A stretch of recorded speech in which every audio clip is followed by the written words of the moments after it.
Hello friends, स्वागत है आप लोगों का मेरे इस नए वीडियो में। आज का टॉपिक काफ़ी इम्पॉर्टेंट है सारे वुमेन्स के लिए।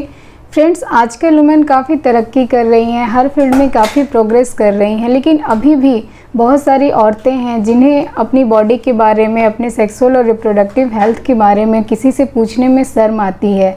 उनके दिमाग में बहुत सारे सवाल रहते हैं, पर गायनोकोलॉजिस्ट से पूछने की बजाय वो उनका आंसर गूगल पे खोजने की कोशिश करती हैं, और गूगल पे खोजने पे उन्हें इतने सारे आंसर मिल जाते हैं कि उनका जो क्वेश्चन है उसका आंसर मिलने की बजाय उनका जो कन्फ्यूज़न है वो और ज़्यादा बढ़ जाता है। तो आज हम लोग उन्हीं में से कुछ इम्पोर्टेंट क्वेश्चंस को डिस्कस करेंगे और उसका आंसर भी जानने की कोशिश करेंगे। तो वीडियो में लास्ट तक बने रहें, और अगर आप इस चैनल पे नए हैं तो चैनल को सब्सक्राइब करना ना भूलें। सबसे पहले हम लोग जानेंगे प्राइवेट पार्ट की क्लीनिंग के बारे में।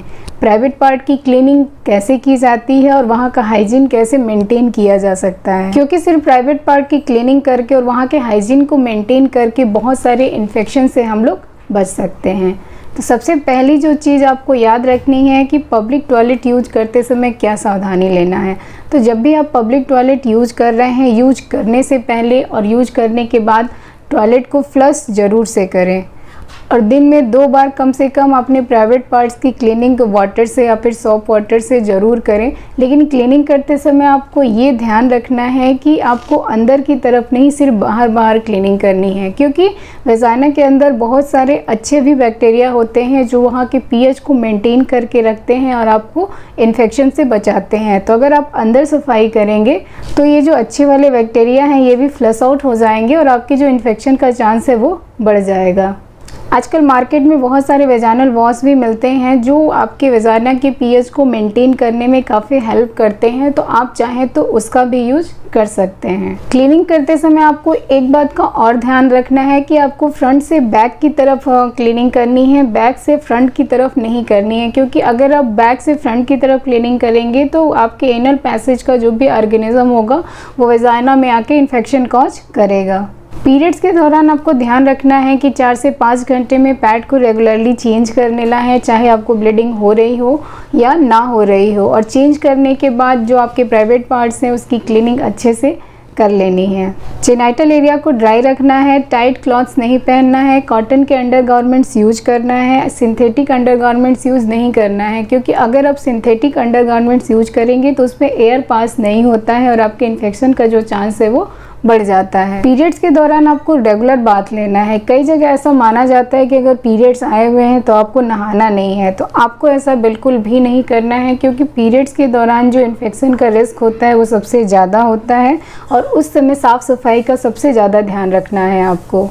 दूसरा क्वेश्चन जो महिलाओं के मन में होता है वो पीरियड से रिलेटेड होता है कि अगर पीरियड टाइम पे नहीं आ रहे हैं, फिक्स डेट पे नहीं आ रहे हैं, तो क्या ये कोई प्रॉब्लम की बात है?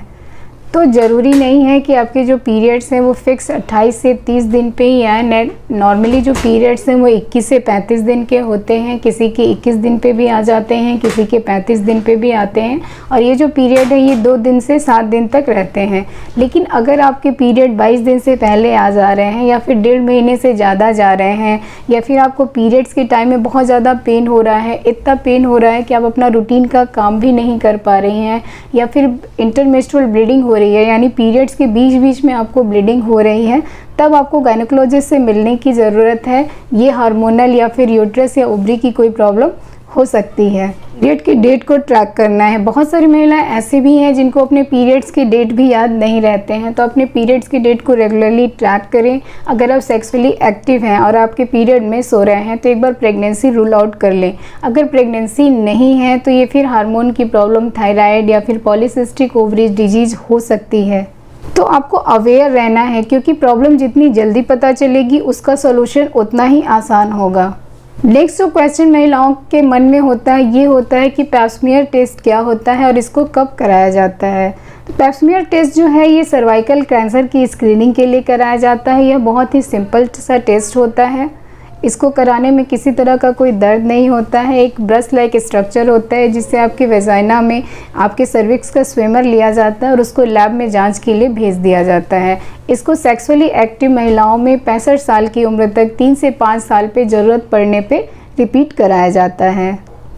नेक्स्ट जो हम बात करेंगे वो है पॉलीसिस्टिक ओवरीज के बारे में। आजकल गर्ल्स में पॉलीसिस्टिक ओवरीज की प्रॉब्लम काफ़ी ज़्यादा देखने को मिल रही है। तो ये क्या होता है और क्या इसमें सचमुच घबराने की बात है? तो पॉलीसिस्टिक ओवरीज में जो आपकी ओवरीज हैं इसमें प्रॉपर एग नहीं बनते हैं, उसकी बजाय छोटे छोटे सिस्ट बनने लगते हैं और ये हार्मोनल इम्बैलेंस की वजह से होता है। इसमें गर्ल्स को irregular periods, abnormal hair growth, weight gain या फिर इनफर्टिलिटी जैसी प्रॉब्लम देखने को मिलती है। यह मेनली अनहेल्दी लाइफस्टाइल जैसे बहुत सारा जंक फूड खाना, इरेगुलर डाइट और फिजिकली इनएक्टिव रहने से हो सकता है। अगर आप अपनी लाइफस्टाइल को चेंज करें, वेट को थोड़ा कम करें तो इस प्रॉब्लम से आप सोल्यूशन पा सकती हैं।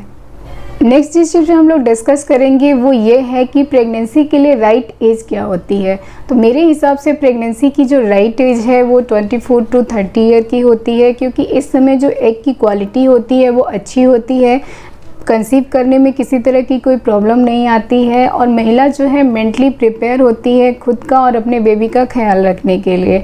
लेकिन आपको कोशिश कर लेना है कि आपको अपनी फैमिली 35 ईयर एज से पहले कंप्लीट कर लेना है, क्योंकि जैसे जैसे एज बढ़ती है वैसे वैसे जो एग की क्वालिटी है वो पुअर होने लगती है और मदर और बेबी में जो कॉम्प्लिकेशन है वो बढ़ने के चांसेस ज़्यादा रहते हैं। नेक्स्ट क्वेश्चन है कि ब्रेस्ट फीडिंग कराना क्या माँ के लिए भी फ़ायदेमंद है? ये तो हम सभी जानते हैं कि ब्रेस्ट मिल्क जो है वो सबसे अच्छा डाइट होता है बेबी के लिए और इसमें बहुत सारे न्यूट्रिएंट होते हैं। लेकिन ब्रेस्ट फीड जो महिलाएं कराती हैं ये उनके लिए भी काफ़ी ज़्यादा फ़ायदेमंद है, क्योंकि ब्रेस्ट फीडिंग कराने वाली महिलाओं में जो कैंसर का रिस्क है वो काफ़ी कम देखा गया है। तो ये जो ब्रेस्ट फीडिंग है आपकी बेबी के साथ साथ आपके लिए भी काफ़ी अच्छा है। नेक्स्ट जो चीज़ वो ये है कि अगर हमें किसी तरह की कोई प्रॉब्लम नहीं है तो गायनोकोलॉजिस्ट को विजिट करना क्या ज़रूरी है और किस टाइम में गायनोकोलॉजिस्ट के पास विजिट करना चाहिए?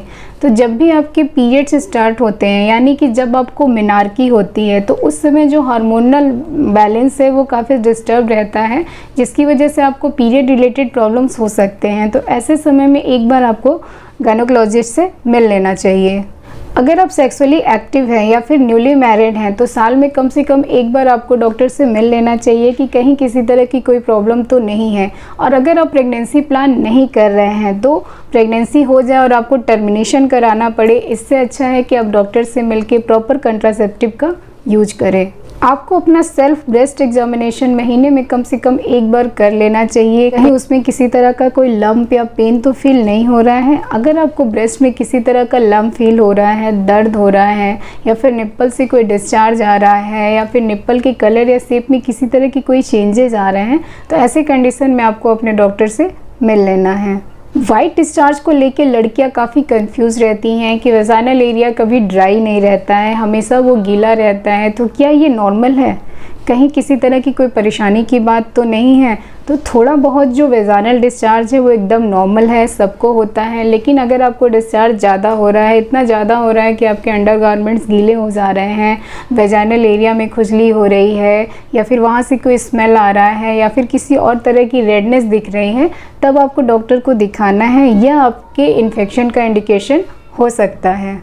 ऐसे कंडीशन में आपको डॉक्टर गूगल से सलाह नहीं लेना है, किसी तरह का कोई घरेलू उपाय नहीं अपनाना है, आपको प्रॉपर डॉक्टर को दिखाना है, क्योंकि वेजाइना में बहुत सारे तरह के इन्फेक्शन होते हैं और जो भी इन्फेक्शन है उनका जो मैनेजमेंट है वो भी अलग अलग तरह से होता है। बेस्ट ऑप्शन है कि ऐसे कंडीशन में डॉक्टर को दिखाएं। ये चीज़ ये है कि डॉक्टर द्वारा बताया गया एंटीबायोटिक का जो कोर्स है उसको कंप्लीट करें, क्योंकि अगर आप कोर्स को कंप्लीट नहीं करते हैं तो ये जो प्रॉब्लम है आपको लंबे समय तक परेशान कर सकती है। नेक्स्ट जो सवाल पेशेंट के मन में रहता है कि अगर मैं प्रेगनेंसी प्लान कर रही हूँ तो क्या मुझे किसी तरह के ट्रीटमेंट की या फिर विटामिन सप्लीमेंट की ज़रूरत है? तो हाँ, अगर आप प्रेगनेंसी प्लान कर रही हैं तो आपको उसके 3 महीने से अगर फॉलिक एसिड के टेबलेट्स लेती हैं तो आपके जो एग की क्वालिटी है वो अच्छी बनेगी और प्रेगनेंसी होने के बाद जो एबॉर्शन का रिस्क है वो काफ़ी कम हो जाएगा। तो मुझे उम्मीद है कि बहुत सारे सवाल जो आपके मन में होंगे उसका जवाब आपको इस वीडियो से मिल गया होगा। अगर फिर भी कोई ऐसी चीज़ है जो आप जानना चाहते हैं तो कमेंट सेक्शन में पूछ सकते हैं, मैं उसका रिप्लाई ज़रूर करूँगी और जल्दी से जल्दी देने की कोशिश करूँगी। अगर वीडियो पसंद आया हो तो इसे लाइक करें, चैनल सब्सक्राइब करें और बेल आइकन को दबाना ना भूलें। Thank you.